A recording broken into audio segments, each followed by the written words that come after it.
Welcome everyone to update 0.41. Another week of updates here for the Practice Sim Designer tool. I just have a few updates for you. The first one is Stage Central. I've improved the performance of Stage Central. Before, if you click on Stage Central, it took a while for it to load up all the list of stages. Now it's much quicker. And it also show the number of total stages in Stage Central today.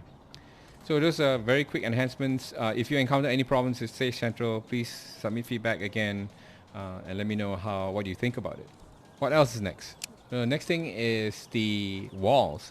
Some of you have given me feedback about the base size essentially. So as you can see now it's 30 by 30. You can now extend this to as large as 60 by 60 if you want.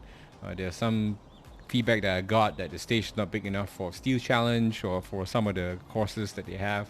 So now you can customize and draw them much larger. So if you go over to a preset, let's say I set this to 50 by 50, 50 by 50.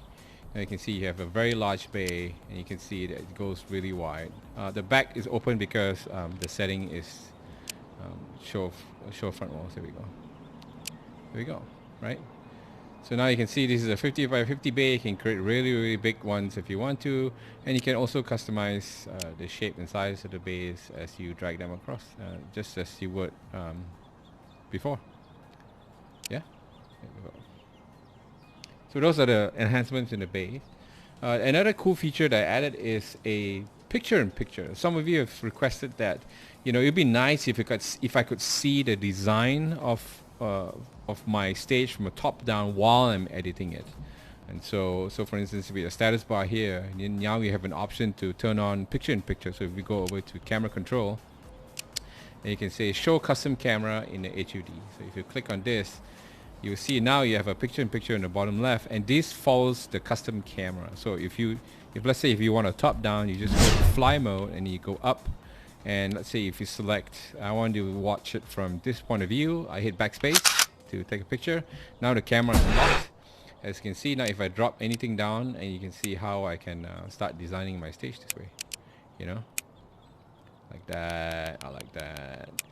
And then you can actually see from a top-down view, and it follows the custom camera. So if you want, I can even go all the way up like this, and then choose a different view. Now you have a different view like this. So you can actually design your stage and create it with a top-down view, picture-in-picture style, which is, I think, pretty handy. I've also added some new props. Essentially, those of you who were using swingers before, so if I go over to a swinger here, you used to have only one, which is a left-hand swinger. Now I added a right-hand swinger. So not just one of these, but you can also do this now. And so you can also do this in IPSC if you want. And the last new feature are called action waypoints. You have waypoints, right, where you can actually specify where you want the person to go during your dry fire. You can now have action waypoints. Essentially, action waypoints are used to trigger certain things. So if, for instance, if I had a steel popper here, and during dry fire I want to go to this position, and I go to the next position, and go to the next position, and then I want to trigger this. You can't do this before. It doesn't trigger the prop. It just moves you, right? And you can change your stance and stuff like that. So now we have this thing called action waypoint. You can drop it down. It works just like a waypoint, but you can now activate this, and you can select, let's say, this action waypoint. I want to activate that popper. So you go over to activation mode. You link this to the popper. As you can see now, it's linked. So if I go over to dry fire mode now, if I play, I'll go to position 1. Are you ready? Stand by. Stay 2 seconds, move to the next position, activate the popper. If you're finished, unload and show clear. Yeah, so now you can very easily just set up your dry fire sequence and activate poppers. And it will even work. So for instance, if I go over to activation and I tie these two swingers to this popper, right? And maybe, this stage doesn't really make sense, but what if I put a wall here, for instance, like that, right? Let's say your start position is here, you want to move out, shoot this, and then, reveal the swinger, for instance. So let's go over to 9. Let's do that. Are you ready? Stand by.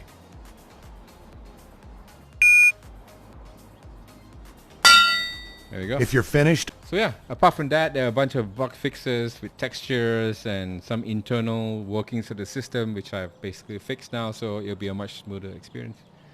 So there you go, version 0.41, another quick update. And then I'll talk to you and see you guys next week. Have a great time and see you on the range.